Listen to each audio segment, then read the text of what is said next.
சவுக்கு நாற்று வைக்க ஆரம்பிச்சிட்டாங்க. பார்த்தீங்கன்னா அப்படி கரெக்டாக வரிசையாக வச்சுருப்பாங்க. இங்கே ஒரு நாற்று இருக்குங்களா, அப்படியே அங்கே ஒரு நாற்று இருக்கும், அப்படியே மேலே போகும், வரிசையாக வச்சுருப்பாங்க. இதான் ஃபுல்லாக வச்சுருவாங்க. அங்கே போயிட்டாங்க, மேலே போயிட்டாங்க. இன்னும் இவ்வளோ இடம் ஃபுல்லாக வைக்கணும். இந்த இடம் ஃபுல்லாக வைக்கணும், வச்சுக்கிட்டு இருக்காங்க. மழை இந்த ஒரு வாரமாக நல்ல ஒரு மழை. பார்த்திங்கன்னா தெரியும், இங்கே கீழே ஆற்றுல தண்ணி சக்க தண்ணி ஓடுது.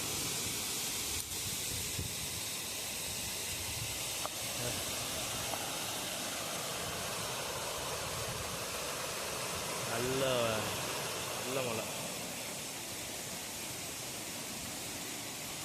ஃபுல்லாக தண்ணி. இங்கெல்லாம் வச்சுருந்தாங்க பார்த்தீங்களா. இப்போ சவுக்கு வச்சு ஆரம்பிச்சிட்டோம்.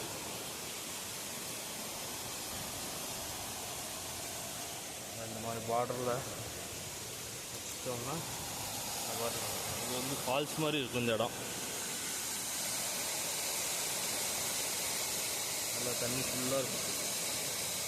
மழை ஆரம்பிச்சிருச்சுன்னா ஃபுல்லாக ஓடும். அடுத்து வெயில் வர வரைக்கும் இதில் ஃபுல்லாக தண்ணி இருக்கும். சவுண்டு அப்படியே காதை கிளிக்கும்.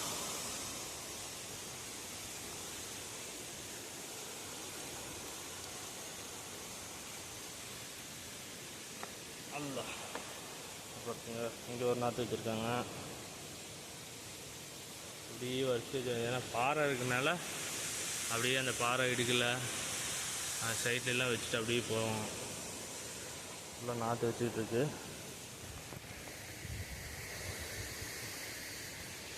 இது நாற்று சவுக்கு கொஞ்சம் நல்லா மேலே வர விட்டு, இது சவுக்கு இருக்குது பார்த்தீங்களா, இந்த சைஸ் இருக்குன்னா ஒரு 5 அடி 6 அடிக்கு ஹைட்டு வர விட்டு காஃபி வச்சுருவோம். இங்கெல்லாம் ஃபுல்லாக வச்சாச்சு. இந்த சைஸ் மரம் தான் ஒரு 6-7 வருஷத்தில் அவ்வளோ பெரிய மரமாயிடும்.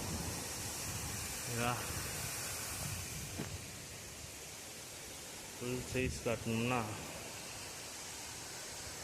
இந்த சைஸ் மரம் ஆயிடும். ஒரு 10 வருஷத்தில் இந்த சைஸ்க்கு ஆயிடும். இதெல்லாம் வரிசையாக வச்சுருக்காங்க. மழை பெய்கிறனால இந்த மழையாக வச்சிட்டோம்னா அது நல்லா பிடிச்சி ஏறிக்கும். மண்ணும் சரியாது. நம்ம எங்கே நிற்கிறோம், அவங்க எங்கே நிற்கிறாங்க பாருங்க, அங்கே வச்சுக்கிட்டு இருக்காங்க.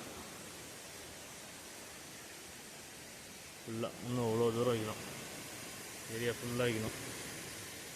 வச்சு இந்த மாதிரி இப்போ இது களைச்செடி எதுவும் முளைக்காமல் அப்பப்போ வெட்டி விட்டால்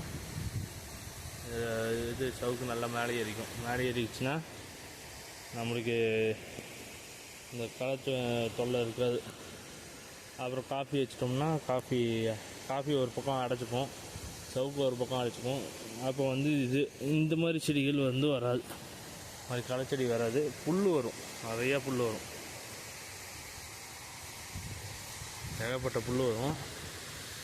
தண்ணி பார்த்தீங்களா எப்படி ஓடுதுன்னு, எவ்வளோ தண்ணி நிற்கிதுங்க. இதிலெல்லாம் குளிக்கக்கூடாது, ரொம்ப டேஞ்சரு. எப்போ வேண்டாலும் தண்ணி ஃபோர்ஸாக வரும். அந்த சைடு இன்னொரு பக்கம் போனோம்னா அங்கிட்டு கொஞ்சம் நல்ல ஸ்பேஸ் இருக்கும் பாதுகாப்பாக குளிக்கிறதுக்கு. அங்கே நாங்கள் சும்மா ஃப்ரீயாக இருக்க ஃபேமிலியோடு போய் குளிப்போம்.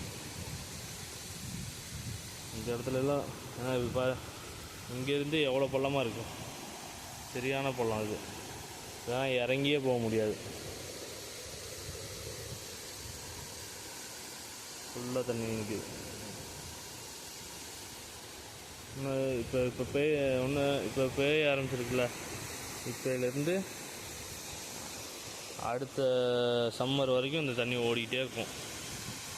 சம்மரில் நம்மளுக்கு மழை குறையப்போ தண்ணி அப்படியே லைட்டாக கம்மியாயிடும். இந்த தடவை பயங்கரமான வெயிலையும் வந்து ரொம்பலாம் ட்ரை ஆகலை, தண்ணி இருந்துச்சு. நல்ல ஒரு இது அப்படியே போகும் ஆறு. இது போய் அப்படி இது போயிடும், அயோத்திப்பட்டினம் பக்கம் போகும்.